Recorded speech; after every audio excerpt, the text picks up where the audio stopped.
नमस्कार.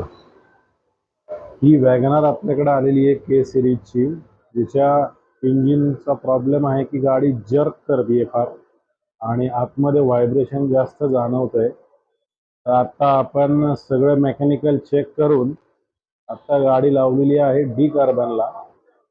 डी कार्बननी तो problem 100% solve होईल.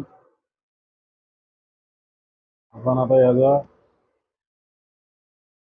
पुण्यात पहिल्यांदाच कोणत्याही गाडीची इंजिन न खोलता 30 मिनिटांमध्ये गाडी डी कार्बन करून मिळेल. हो, तुम्ही बरोबर ऐकले. तुमची गाडी 30,000 किलोमीटर किंवा 30,000 पेक्षा जास्त किलोमीटर झाल्यावर, ऍव्हरेज कमी झाले असेल, इंजिन व्हायब्रेशन असेल, पिकअप कमी झाला असेल, काळा धूर मारत असेल, तर तुम्ही हायड्रोटेक डी कार्बन करू शकता. हे केल्याने तुमच्या गाडीचे चांगले मायलेज, त्यासोबत इंजिन लाईफ सुद्धा वाढते आणि गाडी लवकर पिकअप सुद्धा घेते. आणि हे तुम्हाला एकदम अफोर्डेबल प्राइस मध्ये करून मिळेल. इथे कोणत्याही गाडीला तुम्ही हायड्रोटेक डी कार्बन करू शकता. जर्मन टेक्नॉलॉजी यूज करून तुम्ही या मशीनद्वारे तुम्ही तुमची गाडी हायड्रोटेक डी कार्बन करू शकता. 2 व्हीलर साठी 700 आणि 4 व्हीलर साठी 2000 असे चार्जेस राहतील. तुम्हाला पण तुमची गाडी डी कार्बन करायची असेल तर सिंहगड रोड येथील माणिक ऑटोमोबाईल, नेनायम ब्रिज जवळ किंवा पार्वती ब्रिज जवळ लवकर विजिट करा. त्याशिवाय तुम्हाला आणखी माहिती हवी असेल तर स्क्रीनवर दिलेल्या नंबरवर कॉन्टॅक्ट करा.